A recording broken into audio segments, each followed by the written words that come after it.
everybody. How's everybody doing tonight? Just kind of speaking on.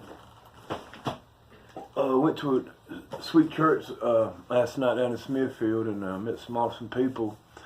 And I was, just kind of looking around, and I see a lot of people basically don't know their gift.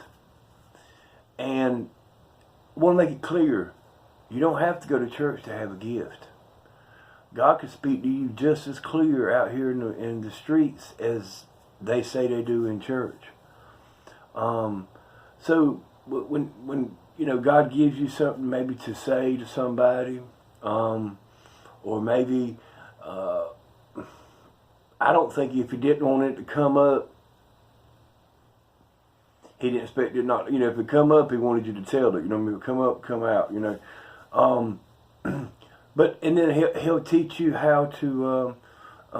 Is it the right time now? Is it the right season that these people are going to receive this, or is it 6 months or a year down the road? But He'll let you see it, and maybe you can not actually come out and tell them, but kind of warn them or something like that. And so I see a lot of people as they feel like their gift is going to church and doing their little functions. That's the gift that God gave them. That's not a gift. That's man's ways and ways, y'all. I just looked at the last, 5, 6, 8 churches I've been in, and there was so many people out there that I felt God could really be using them in a mighty way out there in the kingdom, But fear, they love Jesus. I'm not saying they're not going to heaven, but to really deny yourself and follow Him, wow. I don't see really a lot of people that do that. You know what I mean? I wish I could say a lot of people deny themselves and then they follow Him, but nah. So I think probably where I'm at, God, I'm so happy that He's let me be a part of something like this. I'm not worthy, not good enough. Ain't none enough good works. I could stand out there and hold that cross 24 hours a day. That still will get me to heaven.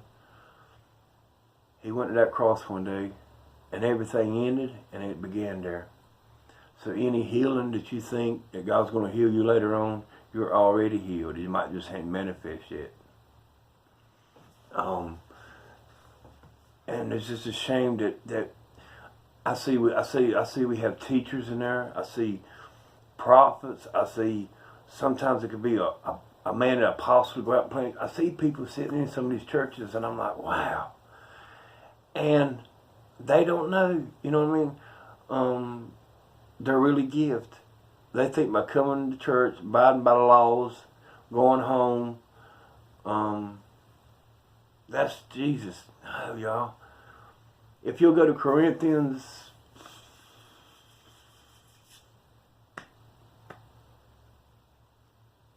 which one was that?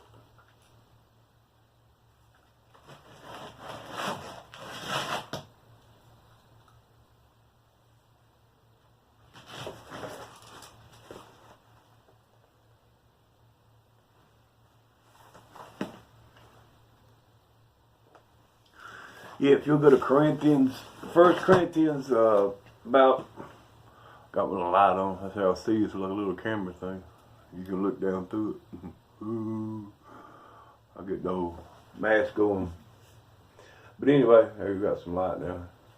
So go to Corinthians 7, about the 12th verse there. And look what he says about the gifts.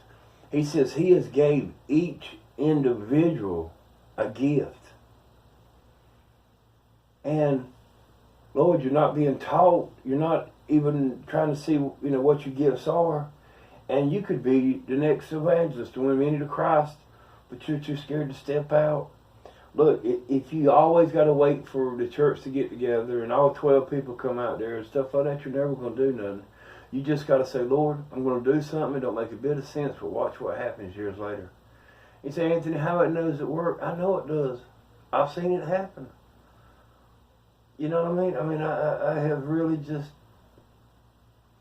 So I just read that and just try to find what your gift is. If God puts something in your spirit and it's for somebody, and not tear them down and not beat them up. Say if I say something wrong or I bashed somebody or something, I want you to know God's never gave me any word to say that about anybody. That's Anthony talking.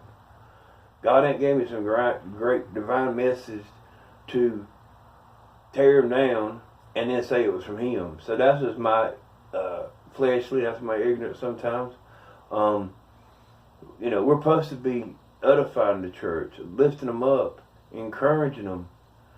But God, I mean, Lord, what does it take? You know what I mean? That's where I'm at. And there's so many people in this world that's just on fire for Jesus, but don't go to church. Amazing. I see that now some of them Muslim girls now, when they see me, they'll pull over and take pictures with me. And they're taking that picture and sending it to one of their friends and their friends. They ain't no telling with a picture that some of these Muslim girls take with me, where it ends up at. I've asked them to share them on my page, and they said they can't. I don't know what that means. They seem like it's trouble, but they'll send it between friends to each other, individually, personally, like that. And they really enjoy what I do. It's amazing. So I just want you to step out, find your calling.